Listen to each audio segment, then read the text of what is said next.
O IPAN TV desta semana recebe a visita do jornalista Djalma Luiz Benetti. Aliás, é o único bis do programa, né? Estamos trazendo novamente o Deda, que está começando a sua carreira, iniciando a sua carreira no rádio. Um jornalista experimentado e que realmente preenche aquilo que faz com grande qualidade.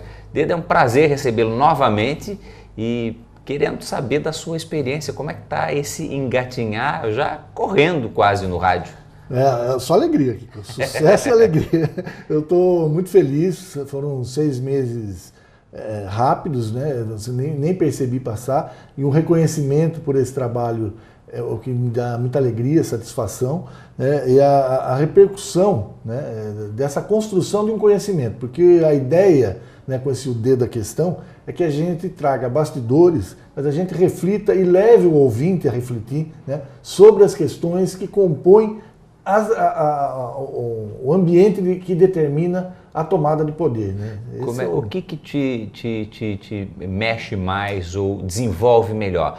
Quando você tem o portal de voz do ouvinte, quando você tem o Herculin, quando eu estou provocando do lado, você precisa dessa provocação, a coluna ganha tempero com isso? Ganha tempero. Esse diálogo eu acho fundamental. A sua presença, a presença do Herculin, do Paulo Roberto e do Moreto, mas vocês dois particularmente ajudam, né, nessa reflexão, porque a gente desenvolve um raciocínio contando que não está evidente, e vocês nesse papel crítico do ouvinte falam mais isso, mais aquilo, e você retoma o raciocínio, e esse raciocínio eu entendo que essa troca que a gente faz, né, ela tem permitido, né, com que o ouvinte tenha uma ideia diferente de como é composto o poder. Eu sempre brinco muito que você às vezes é duro demais com o Vitor Lippe. Olha, você foi primeiro secretário de Cultura da cidade.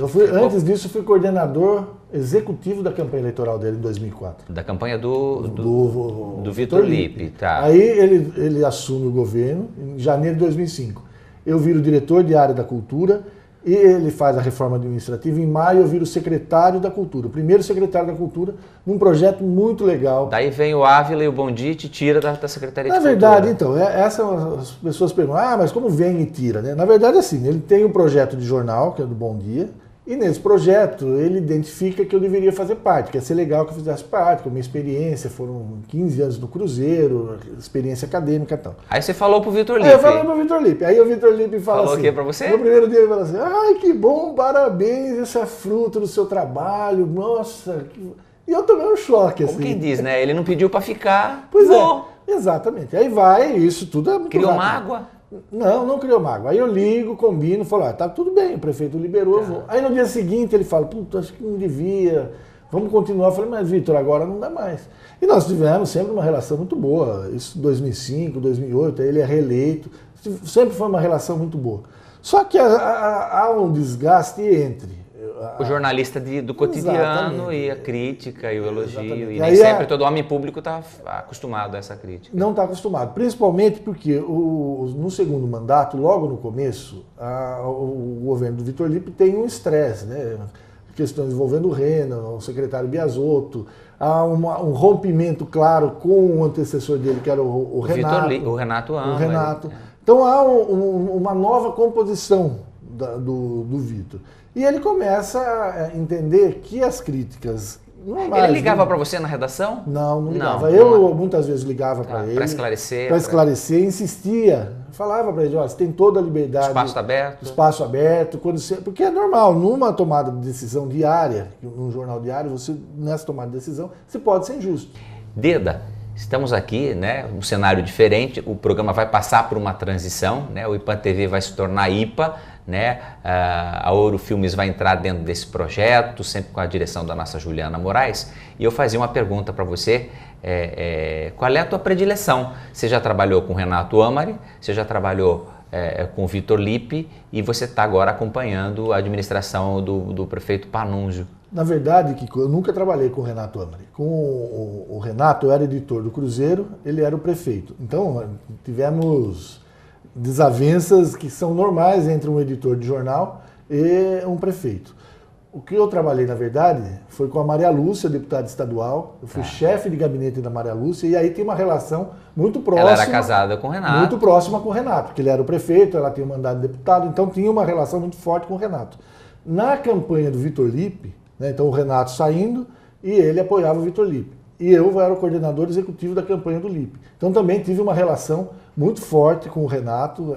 Ele teve um poder de decisão grande na primeira campanha, na né? primeira campanha, de construção das mensagens, enfim, de todo o processo ele teve uma participação ativa, né? E aí, como o Vitor foi alguém que eu conheci efetivamente, já tinha tido problemas enquanto eu era editor e ele secretário da Saúde, problemas pontuais de reportagens, editorial. Você já foi acusado, e aí essa brincadeira de perguntar de qual você prefere, eu sei que não é uma preferência à admiração por determinadas atitudes, modelos em determinadas áreas, mas você já se sentiu acusado? Não, protege aquele prefeito, é um cara ligado a ele, está fazendo o jogo dele. Como é que o jornalista vive, principalmente numa cidade não tão grande como Sorocaba, comparada a São Paulo, uma capital, como é que é conviver com essa realidade, tomando café na padaria real com esse embate?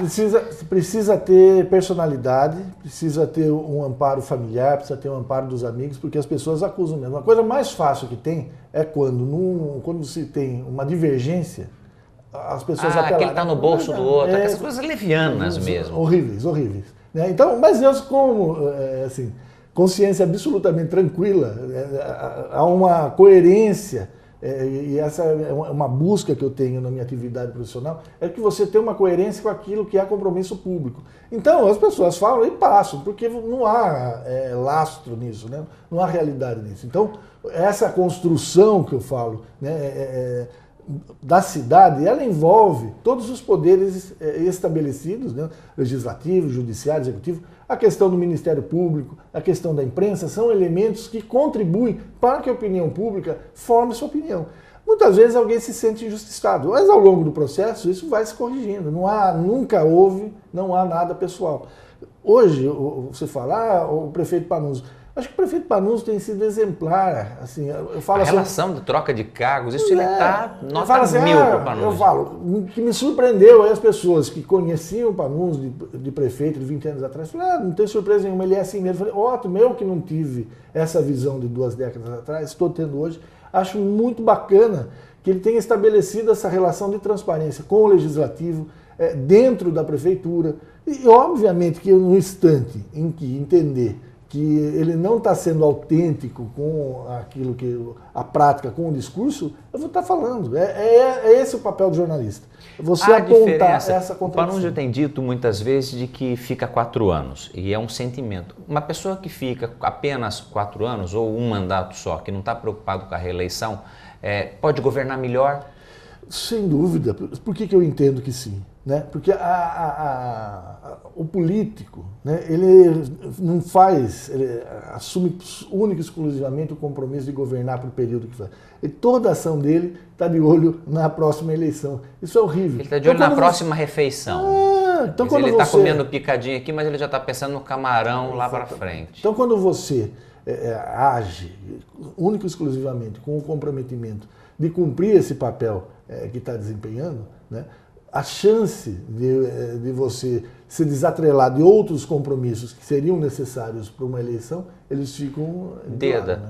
Todo político é corrupto ou ele se corrompe, ou muitos deles que são corruptos, se corrompem em função do sistema? Pois é, você toca num ponto bacana, porque a questão da corrupção... Todo mundo é corrupto? É isso que eu queria... Não, esse é um ponto a se pensar, porque assim, é complicado você falar todo mundo é corrupto, porque aí você tem que conceituar o que é corrupção. O que mais me choca é o seguinte, o cidadão comum, ele não vê problema nenhum em pedir para um vereador ou para o prefeito, seja lá para quem for, uma vaga, para o meu filho na creche, uma vaga para algum parente que está doente, não sei o quê.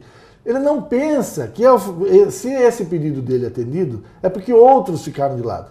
A fila está sendo furada. Pois é, então não há...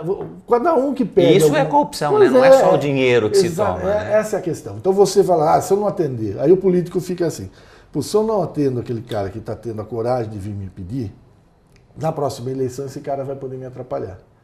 Então, essa troca, ela é isso que corrompe o sistema. Todo o sistema. A essência está aí. Né? Pai Bola, tem gente limpa então? Tem, eu acredito que sim.